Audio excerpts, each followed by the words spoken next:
Well, I have the great pleasure of introducing our speaker today, Jon Sween. And Jon and I, we have a relationship that goes back about 15 years, I believe. Started out as a professional relationship.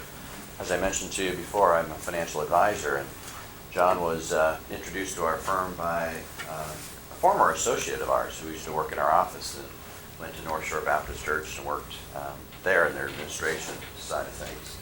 And so our relationship started as a kind of professional relationship in the investment side of things. And over 15 years, I've certainly helped Jon with his investments as well as Paul, but I've seen Jon invest in lots of different things that in essence are not worldly, but eternal. And that's where I really have grown to love this guy. He and his wife have just been amazing people, and it's been very amazing to watch. What a great example of a godly leader and a selfless person. So a couple of things I'll tell you about Jon, and I think we all know Jon pretty well, but I'll just tell you what he means to me and a little bit of an example of this. But this, for me, Jon, I'll say, is described as a number of things. One, he invests in his relationship with the Lord. That's very evident. Second of all, he invests in his relationship with his family, his wife, certainly his kids and his grandkids. He invests in people, obviously this marketplace connection, ISOL and other things that he's been involved in. Navigators, it's all about investing in people. And lastly, he invests obviously in helping us ask important questions that matter, that ultimately get us further in our journey towards really what does matter, which is eternal, not here on earth. Just a quick example of that, and again, interesting that we're talking about funerals because my mom passed away about almost a year ago, and I was sitting down with Jon and Pat. We were having a meeting, and I was supposed to talk at my mom's memorial, and I was kind of talking to them about the struggle of how do you summarize in 5 minutes or what have you what your mom used to do and what she meant.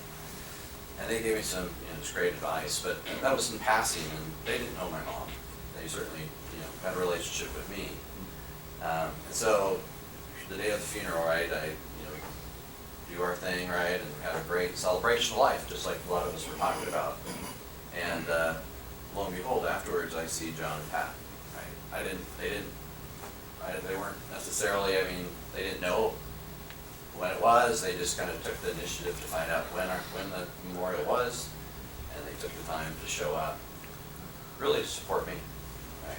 And so, what a great example of investing in people, even in little things. Right? Just that meant a lot to me, and just their support, obviously helping me with kind of what I was going to say, but also just showing their support and their love for me by being there.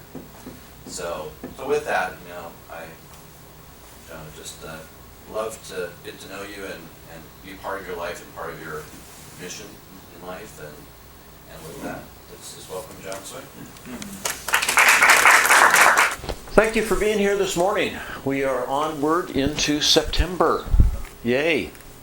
How many are excited about September and what September holds for you? Lisa's raised her hand.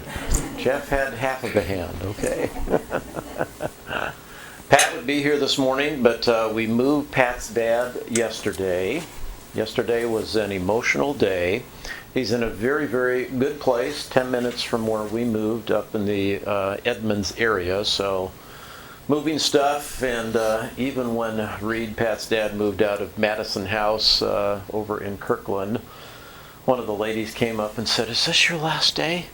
Oh, come here and give me a big hug." And Pat's dad is 93. He's not necessarily a hugger, but they hugged, and then this lady went, "Oh, I think I'm going to cry." So it was quite a day, and so I said, "Sweetie, stay in bed, please." So I'd like to share something with you today that kind of comes out of this book by David Brooks. It's called The Road to Character. And I'm going to share a few stories, but before I do that, this is the family right here. This is Birch Bay last year, and there's all the ice cream, Justin. Snow cones all over the place. That's my oldest daughter, Carissa. She has 6. Danielle is my middle daughter. She has 3. Stephanie, married to Jason, she's due in about 3 or 4 weeks or so. So that is the clan. Number 10 is on the way. And so we do a family get-together up at Birch Bay for the last 3 years. This has really become a really, really fun time for us to get up there and hang out together, goof off, do the riding carousel bicycle, and realizing I was pedaling some, but not quite as hard as the others were pedaling, because those things are hard to get around. So anyway, that's the family. What I do is I help people discover and embrace how God is showing up in their life. I like to ask questions in all kinds of different places, in the neighborhood, in the marketplace, on the airplane, and big questions in life are what I really enjoy doing, then having conversation and discussion about those things. I like to do that locally and with my friend Jitendra in India. We were on the phone for about half an hour a few days ago, and he's got big questions in life, so we had a fabulous discussion. But he was talking, Jim knows Jitendra, we were talking on his cell phone, and he was out in public, Jim, and we know what it's like to be out in public in India, right? So listening to an Indian accent in public, I said, Lord, help me to make sense of what this guy's talking about. So why don't you turn to your neighbor, because this is kind of the answer to the statement, a eulogy virtue for a lifetime. Turn to your neighbor and ask each other, what is humility and why is it so important? You've got about 1 minute, and I'm going to record your answers over here.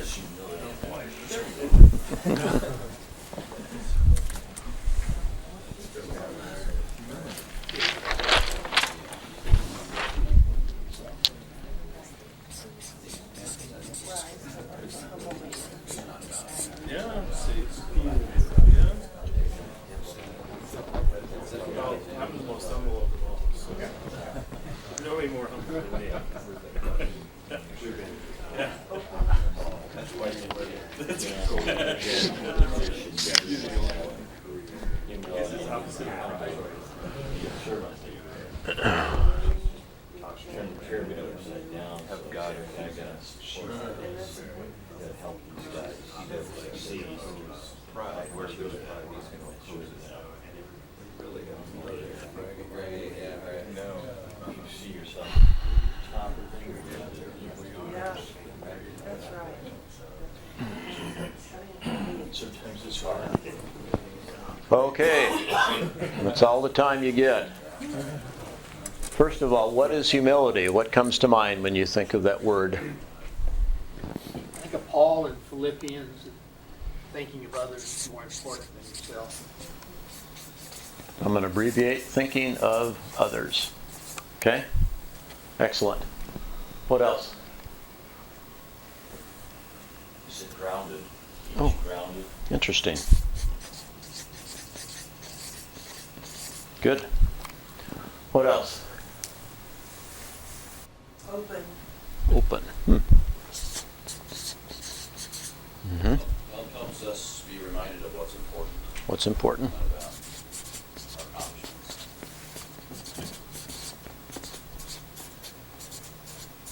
Okay. What else? We're all equal.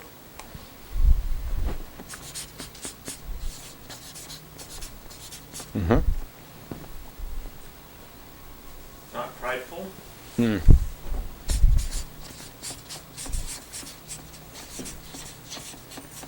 Okay. Vulnerable. Vulnerable. Mm-hmm. Generosity. Generosity. I'll abbreviate once again. Those are good, and I'm going to kind of camp. Who said vulnerable? Tim. I'm going to camp on that one and tell you a story.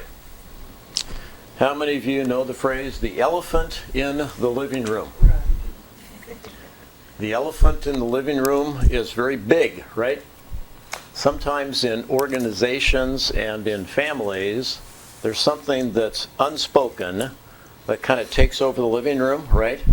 And everybody knows that it's there, but nobody says anything. And if nobody says anything, elephants can get bigger and bigger and bigger. And in order for change to take place, you've got to identify the elephant. Let me share you a story from my own life, and this is about 2 years ago or so. And in the story, I was working with Jim Johnson in the International School of Entrepreneurial Relationships, and I became the elephant in the living room. And there were some things in our organization that needed to be dealt with, and so I invited 2 of our staff members over to my house. We sat down, and I said, we need to bring about some change, and I realized that I've become the elephant in the living room. Well, I didn't have a toy elephant, but I had a camel. And I brought about 5 of these back from Central Asia. After 5, my wife said, "Enough elephants. Don't bring me any more elephants." And I said, I realized that in order for us to change and grow, I've got to identify myself as the problem, and I am the elephant in the living room. So I would like you guys to tell me what I need to change in my own life so that I can lead better. So I looked at one individual, and he said, "Well, you're very controlling in your leadership style, and you micromanage, and you treat me like I'm your son, not like I'm your coworker." So he was very honest, and what he said was very, very accurate, and I agreed with him. And then the other guy said, "Well, you really are stifling my voice. You're really not allowing me to be who I am. And I really don't feel like I really have a voice in our organization." Well, in business, we call this doing a 360, right? 360s can be very painful, and those things were very painful, but they were true. And I really had to agree with those things. I've spent the last 1.5 years trying to work on those 2 things in how I lead. I have a friend that holds me accountable for these 2 things and other things so that I can keep growing in these 2 areas in my leadership. So it was a process of kind of being confronted and faced with areas in my life that I needed to grow. So hopefully I'm continuing to change. Jim Johnson was a part of that process. Jim was a friend who walked with me through that. And so I'm very grateful, Jim, for how you have assisted in the process. And Jim shared some things in my leadership that I needed to change in also. So it was a difficult time, like I said, but a very necessary time. What I realized in that process is that there are some things taking place that are in these notes here that come from this book by Nancy Lee DeMoss on brokenness. This is a talk that she gave 20 years ago to an organization, and this was a very transformational talk that she gave. I've read through the book a number of times, and some of the things that she talks about in there were really true in my own life. She talks about the difference between proud people and broken people. I'll change the word broken to humble, but she gets at some real core issues. Proud people focus on the failures of others and can readily point out those faults. Broken people are more conscious of their own spiritual need than anyone else's. Proud people are self-righteous, they think highly of themselves, and they look down on others. Humble people think the best of others. They esteem others as better than themselves. Proud people have to prove that they are right. They have to get the last word. Humble people are willing to yield the right to be right. Proud people claim rights and have a demanding spirit. Humble people yield their rights and have a meek spirit. Proud people are self-protective of their time, their rights, and their reputation. Humble people are self-denying and self-sacrificing. I won't read you the whole list, but I realized that some of what she said was true in my own life, and that I needed to work through those kinds of issues as a result of that experience. Hopefully I'm still in process and working on those things, changing, because I want to be a humble person that has a humble relationship with Christ and walks in humility. From that process and then reading this book by David Brooks on the road to character, I really recommend this. He's culturally Jewish. We wouldn't call him a Christ follower. But I could not put this book down. It was what I call a page turner, and I just consumed it, I think, in about a week or so. In the book, David Brooks talks about the difference between resume and eulogy virtues. And what he means by that is that resume virtues focus on self, achievement, external things, while eulogy virtues focus on the internal world of character and humility. And as I shared that story with you and read the book, I realized that that's the process that I was in. It was a time of change. It was kind of a time of brokenness. It was a time to embrace some good things that were taking place. The contrast on these is resume focuses on achievement, eulogy focuses on character. Yeah, there's a diagram at your table if you want to pass it around. If you have a meeting with me, you have to have a diagram, right? It's just part of the meeting. Sorry about that. Resume focuses on success. Eulogy focuses on serving. Resume focuses on external, and eulogy focuses on internal. Resume focuses on numbers. Even this morning, I had to get over the fact that I really wish there was 45 people here. And then I got reminded, it's not about numbers. It's a matter of, you're here. And I am so glad that you're here. So my success is not based on how many people show up at a meeting. If it was, I'd go away discouraged this morning. But I'm excited because you're here. So it's not about numbers. Quality, not quantity. Quality, exactly. And this is about relationships. Power and position and humility. Brooks' contention is that in America, we really focus on resume virtues at the expense of eulogy virtues. Now, after I read his book, I thought, is there some way that these two can be connected? Is it an either-or situation? And I don't think it is if we adopt a servant leader model of leadership. If we put that in the middle and talk about servant leaders doing self-emptying and setting ego aside, then I think these can be foundational for this. Does that make sense? But if we just focus on this, how many of you want to have somebody say at your funeral, boy, I wish that guy would have spent more time at work? Probably not, right? Do you want them to recite your PhD, to recite how much money you made, what your net worth was?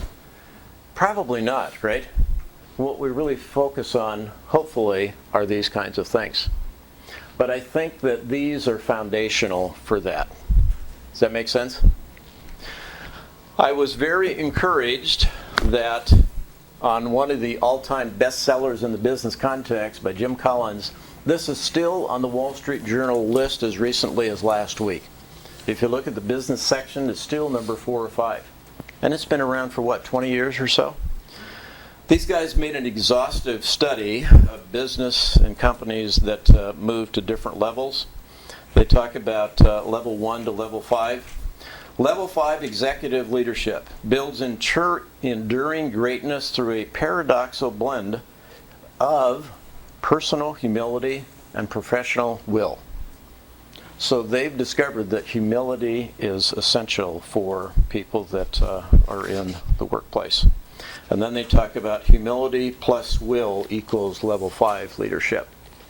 You might think, well, aren't those two things opposed to each other? I don't think they necessarily have to be, because I am very ambitious for Marketplace Connections to be all around the world. And part of my next trip to India is to go to Hyderabad to see if we can start Marketplace Connections there. But when I think about that, my tendency is to try to make that happen in India. And the Lord has kind of pulled me back and said, share the idea. If it emerges, if it's going to happen, then I will make it happen. So those two things you think are opposites, but they really aren't opposites. Okay. My definition of humility, I rewrote this the other day because I really didn't like it. Humility is a process of daily emptying yourself and creating space for people to thrive. I try to do that in how I lead. I have not always been successful, for sure. I try to do that in our family. I try to do that in Marketplace Connections. And it's an ongoing process for that to take place. But for me, that kind of captures the daily process of what humility looks like. Any questions? I'm just going to pause. I see a lot of puzzlement in your eyes here. Questions, comments? What's your process daily? You said, humility is a process. I mean, how do you do it, John? What do you do every day that Great. you yourself? Good question, Tim. What I try to do in the morning after I read my Bible is I just open my hands like this, and I try to empty myself intentionally and say, today isn't about me. Today is about people that I'm going to meet with. So I try to posture my heart that way in the morning, and then I try to carry that throughout the day. So it isn't just a one-time prayer. It's really a consistent prayer throughout the rest of the day. So it's a habit that I've tried to develop over the years. Any other comments or questions? Jeff? Well, so you've done that process, Mm-hmm. and at the end of the day, how have you been able to kind of, I don't know, I don't want to say measure, but somewhat measure Yeah, that's a good question. that level of what you kind of said, it's not about me. Yeah. It's about others, right? Uh-huh. So then you go through the day, and you're like, you have a sense of knowing it was a good day of others, or That's a great comment. Yeah, it's kind of like, what's the return on investment? Yeah. Is there some objective data to measure that I've been able to do that? Did it work? Yeah, did it work? Yeah. Exactly.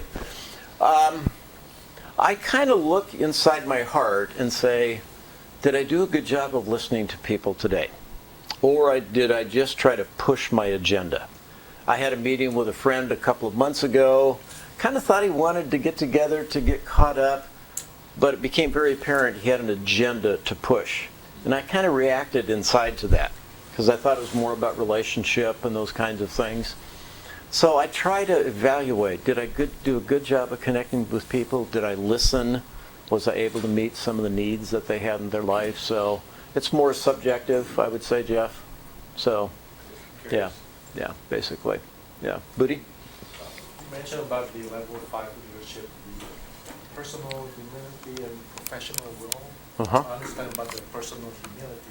Can you just briefly explain the professional will? The will part? If you're in a company, if you're in an organization, you really desire for that company to succeed, to do well. But for me, I try to do it out of feeling called rather than driven.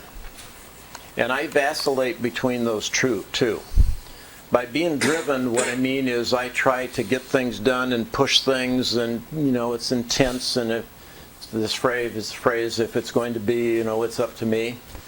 Rather than sharing a vision for something, casting a vision for it, and then letting it emerge. And it may seem paradoxical, but it helps me to do things from a position of being at rest and at peace rather than trying to make things happen. So it's more about listening and allowing things to emerge. And I know that may sound paradoxical in a business context, but I think it's confirmed by what Colin says in Good to Great. So, Jim, go ahead.